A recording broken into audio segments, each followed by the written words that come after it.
Şehir açıldı aşkım. Dur görüm de. İmkan ver yatıma aşkım. Toyuqlar ucu banlayıblar. Yeter ağaç sokacağım bunları.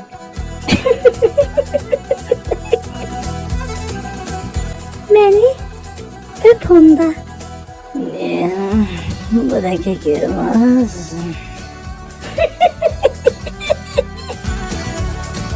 Aşkım bir daha da öp de sarı tezden lezzet eləyir.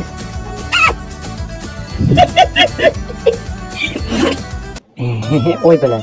Kimdə? Vay. Neymişsən cicdillah? 2 dəqiqə yanıma yatdım qayırasan beni. Petuk ha, qatıq danışma. Mən öpmədim. Sən öpdün Əhməd. Cındır oğul cındır. Mən səni öpmədim. Mən bacımı öpdüm. Ne? Bacım? Hı? Yox əşi, məni öpmədi, sən öpdü.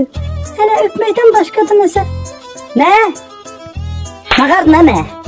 Soxunca bizə yataq da. Tüt sifəti də pedarız. Kukla kimi aldadın qala gelip petuk metukla yatırsan.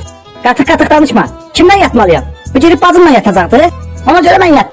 Qatıq danışma. Ne günlərə qaldım? Xəyallarım yoldaşım, yanımdakı bir dənə petuk. Bayaqdan marçamır çöpəndə elə demirdin axı. Peçime day səndən. Boşayıram mən səni. Boşan. Boşayırsan boşa da. Mən də gedib anamın evində qalaram bundan sonra. Cındır oğul cındır. Şəhərin kötü açılmamış dalaşmayın da. Çox ciddillak adam səni. Bayaqdan zarafat eləmə burada. Bayaqdan boşuyordun beni. Ne oldu? Hı? Zarafat eləyir ciddillah. Sabahın xeyir.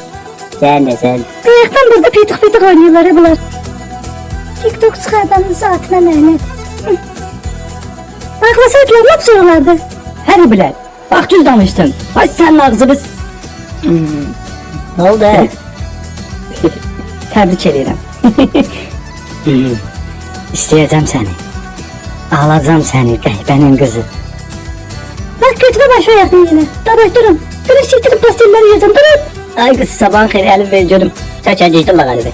Ağa sənə arvadım deməyim. Elif'i mənə bəstələcək. Ay yavaş da bilsen.